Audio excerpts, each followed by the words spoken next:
Dernière nouvelle. Le Real Madrid reçoit une nouvelle inattendue concernant Carvajal. Avant de continuer, abonnez-vous à la chaîne et activez la clochette pour recevoir toujours de nouvelles vidéos. Zubimendi veut rejoindre le Real Madrid. Le Real Madrid secoue le marché des transferts avec intensité. Sous la direction du nouvel entraîneur Xavi Alonso, la direction merengue recherche des renforts qui correspondent au style de jeu du technicien. La dernière cible en date est le milieu de terrain Martin Zubimendi de la Real Sociedad, un joueur convoité par des géants européens tels que Arsenal.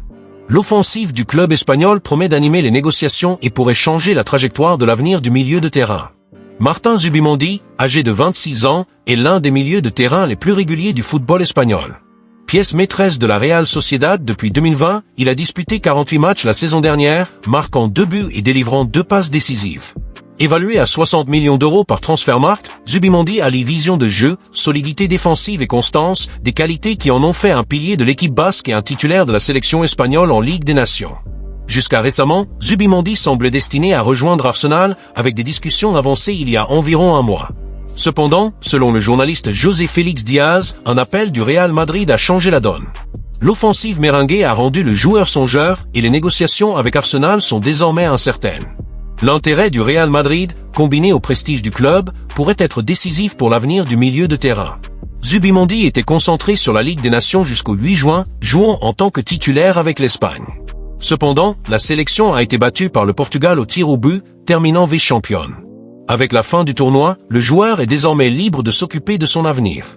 Dans les prochains jours, les discussions entre Zubimendi et le Real Madrid devraient s'intensifier, tandis qu'il évalue ses options. Après l'officialisation de Xavi Alonso comme successeur de Carlo Ancelotti, le Real Madrid a intensifié ses mouvements sur le marché des transferts. Le club a déjà confirmé les signatures du défenseur Dean Huijsen, ex-Bournemouth, et de l'arrière-droit Trent Alexander-Arnold, ex-Liverpool. De plus, la direction négocie l'arrivée de l'arrière Alvaro Carra, de Benfica, et maintient Zubimendi comme priorité pour renforcer le milieu de terrain. Avec l'intérêt du Real Madrid, Martin Zubimendi fait face à un moment crucial de sa carrière. La proposition du club merengue, combinée au projet ambitieux de Xavi Alonso, pourrait peser lourd dans sa décision.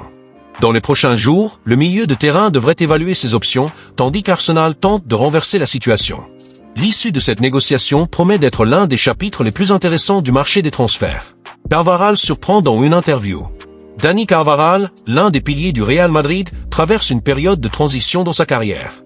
Avec un contrat jusqu'en juin 2026, l'arrière droit de 33 ans voit sa place de titulaire menacée par l'arrivée de Trent Alexander-Arnold, recruté par Florentino Pérez.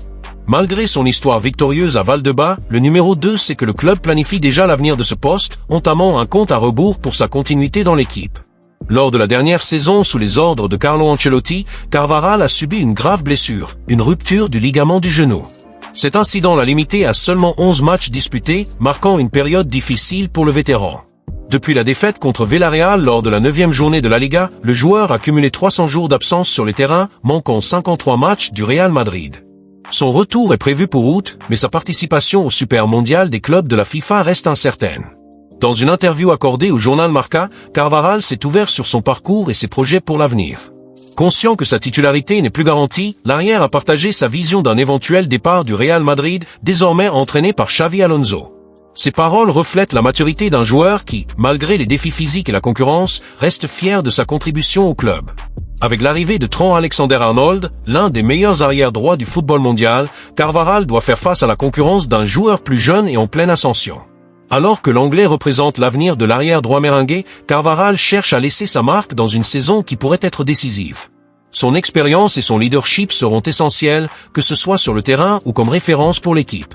Alors que le contrat de Carvajal approche de son terme, l'arrière-droit a l'opportunité d'écrire les derniers chapitres de son histoire au Real Madrid. Qu'il s'agisse de remporter un nouveau titre ou de surmonter les défis de sa blessure, le numéro 2 reste un symbole de dévouement.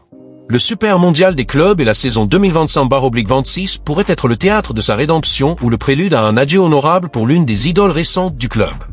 Le PSG bloque le Real Madrid pour un possible transfert de Vitinha. Le Real Madrid manifeste un vif intérêt pour Vitinha, milieu de terrain du PSG, qui a récemment remporté la Ligue des Nations avec le Portugal, battant l'Espagne au tir au but à Munich. Le joueur portugais est très apprécié au club espagnol pour sa capacité à créer des occasions et à contrôler le rythme du jeu, étant comparé à l'idole Luka Modric, qui quittera bientôt le Real Madrid.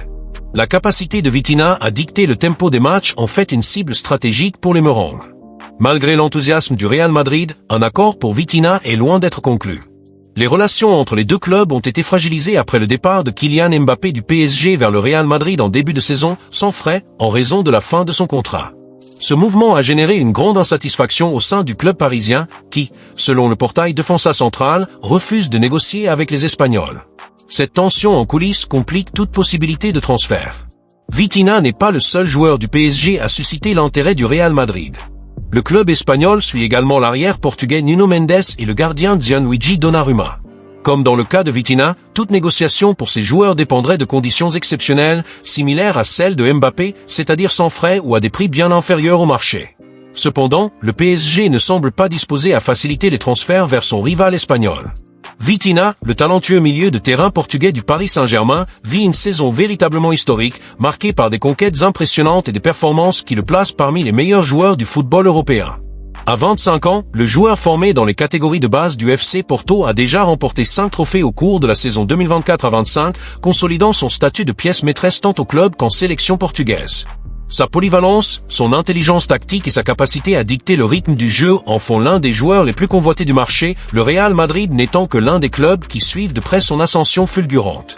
Le premier grand exploit de Vitinha cette saison a été la conquête de la Ligue des Champions, le plus grand tournoi de clubs en Europe. Titulaire indiscutable au milieu de terrain du PSG, il a été crucial dans la campagne victorieuse, offrant des passes décisives et démontrant sa capacité à effectuer des transitions rapides et à contrôler le ballon sous pression.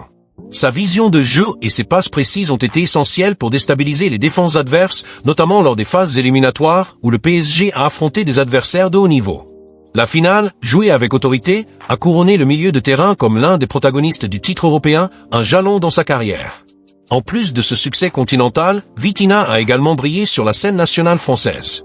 Le PSG a dominé la Ligue 1, remportant le championnat avec plusieurs journées d'avance, et le milieu portugais a été l'un des piliers de l'équipe. Sa capacité à relier le milieu de terrain à l'attaque, alliée à sa constance dans les matchs importants, a suscité les éloges des supporters et des analystes. Il a également contribué avec des buts et des passes décisives, prouvant qu'en plus d'être un maestro sur le terrain, il peut être décisif dans des moments cruciaux. La Supercoupe de France et la Coupe de France ont complété sa collection de titres nationaux, Vitinha étant un élément clé dans les deux compétitions, que ce soit en organisant le jeu ou en se montrant décisif dans les moments clés. En dehors du club, Vitinha a également brillé avec la sélection portugaise. Lors de la Ligue des Nations, il a été l'un des joueurs les plus en vue dans la campagne qui a culminé avec le titre remporté à Munich contre l'Espagne au tir au but. Son calme et sa précision dans les matchs à haute intensité ont été évidents, notamment en finale, où il a contribué à contrôler le milieu de terrain face à une sélection espagnole pleine de talent. La victoire en Ligue des Nations n'a pas seulement ajouté un autre trophée à son palmarès, mais a également renforcé son importance dans le schéma tactique du Portugal, où il est considéré comme un successeur naturel de joueurs comme João Moutinho et même Luka Modric, avec qui il est souvent comparé. Cependant, la saison de Vitinha pourrait devenir encore plus mémorable. Avec la qualification du PSG pour le mondial des clubs, le club parisien est considéré comme l'un des favoris pour le titre de la FIFA. Ce tournoi, qui réunit les meilleurs clubs du monde, représente une opportunité unique pour Vitinha d'atteindre un exploit rare, remporter 6 titres collectifs en une seule saison. Ce chiffre serait inédit dans sa carrière et le placerait dans un groupe restreint de joueurs ayant atteint une telle marque. Sa capacité à s'adapter à différents systèmes tactiques, combinée à sa constance et sa maturité, en fait un atout précieux pour le PSG dans ce tournoi mondial. Au-delà des conquêtes collectives, Vitinha a également impressionné sur le plan individuel. Son taux de passes réussi par match figure parmi les plus élevés en Europe et il se classe régulièrement parmi les leaders en termes d'interception et de récupération parmi les milieux offensifs. Sa capacité à alterner entre des rôles défensifs et créatifs en fait un joueur complet, admiré par des entraîneurs comme Luis Enrique, qui le considèrent comme indispensable au PSG. En dehors du terrain, son professionnalisme et son dévouement à l'entraînement sont également salués, ce qui explique son évolution rapide depuis son départ de Porto pour rejoindre le club français. L'impact de Vitinha cette saison ne se limite pas aux chiffres ou aux trophées. Il est devenu un symbole de la nouvelle génération de joueurs portugais, alliant une technique raffinée à une mentalité compétitive. Sa capacité à conserver le ballon sous pression, à créer des opportunités pour ses coéquipiers et à marquer des buts occasionnels le place à un niveau élevé, attirant l'attention de géants comme le Real Madrid. Cependant, sa loyauté envers le PSG et son ambition de continuer à écrire l'histoire avec le club parisien suggèrent qu'il est loin de se satisfaire de ce qu'il a déjà accompli. Perspective d'avenir de Vitinha. Vitinha, le jeune milieu de terrain portugais du Paris Saint-Germain, est au centre de l'attention du football européen après une saison exceptionnelle et son avenir promet d'être aussi brillant que son présent. À seulement 25 ans, il a déjà remporté 5 titres au cours de la saison 2024-25, incluant la Ligue des Champions, la Ligue 1, la Supercoupe de France, la Coupe de France et la Ligue des Nations, et se prépare maintenant pour le Mondial des clubs, où le PSG est l'un des favoris. Cependant, son avenir est marqué par des incertitudes et des opportunités, notamment en raison de l'intérêt du Real Madrid et des tensions entre le club espagnol et le PSG. Les perspectives pour Vitinha, tant sur le plan de sa carrière que de son impact sur le football, sont vastes, mais aussi complexes, compte tenu des dynamiques du marché des transferts et des ambitions des clubs concernés. L'intérêt du Real Madrid pour Vitinha est l'un des principaux sujets de discussion concernant son avenir. Le club merengue voit en lui le successeur idéal de Luka Modric, qui quittera bientôt l'équipe en raison de sa capacité à contrôler le rythme du jeu, à créer des occasions avec des passes précises et à garder son sang-froid dans les matchs à haute pression. La comparaison avec Modric n'est pas seulement technique, mais aussi tactique. Vitinha combine vision de jeu, intelligence positionnelle et polyvalence, des qualités qui le rendent parfait pour le style de jeu du Real Madrid. Cependant, la possibilité d'un transfert se heurte à des obstacles importants. Le PSG, encore marqué par le départ de Kylian Mbappé vers le Real Madrid sans frais en début de saison, adopte une position ferme, refusant de négocier avec les Espagnols, selon le portail Defensa Central. Cette tension en coulisses transforme toute tentative d'accord en un défi diplomatique, exigeant patience et stratégie créative de la part du Real Madrid. Outre Vitinha, le Real Madrid suit également d'autres joueurs du PSG, comme l'arrière Nuno Mendes et le gardien Gianluigi Donnarumma, ce qui indique que le club espagnol est attentif à l'effectif parisien, mais fait face au même obstacle, la réticence du PSG à négocier. Pour qu'un transfert impliquant Vitinha ou un autre joueur du club français se concrétise, il faudrait une situation similaire à celle de Mbappé, avec un joueur en fin de contrat, ce qui n'est pas près d'arriver, Vitinha ayant récemment prolongé avec le PSG jusqu'en 2027. Cette situation suggère qu'à court terme, le milieu de terrain devrait rester à Paris, où il est une pièce centrale du projet de Luis Enrique pour maintenir le PSG comme une puissance européenne. Au PSG, les perspectives de Vitinha sont tout aussi prometteuses. Avec le mondial des clubs à l'horizon, il a l'opportunité de remporter un 6e titre cette saison, un exploit qui marquerait sa carrière et consoliderait sa position parmi les meilleurs milieux de terrain du monde. Ce tournoi, qui réunit les champions continentaux, est une vitrine mondiale, et une performance exceptionnelle pourrait encore élever son statut dans le football. De plus, le PSG a investi dans un effectif jeune et talentueux, avec Vitinha comme l'un des leaders techniques, aux côtés de joueurs comme Warren Zaïre-Emery et Bradley Barcola. Rester au club français lui offre l'opportunité de consolider son héritage, de remporter davantage de titres, peut-être de mener le PSG vers une domination encore plus grande en Europe. En sélection portugaise, Vitinha a également un avenir brillant. Avec la fin de l'ère dorée menée par Cristiano Ronaldo, il est vu comme faisant partie du noyau qui renouvellera l'équipe, aux côtés de joueurs comme Bruno Fernandes et Bernardo Silva. Sa performance en Ligue des Nations, notamment en finale contre l'Espagne, a montré qu'il est prêt à assumer de plus grandes responsabilités. La Coupe du Monde 2026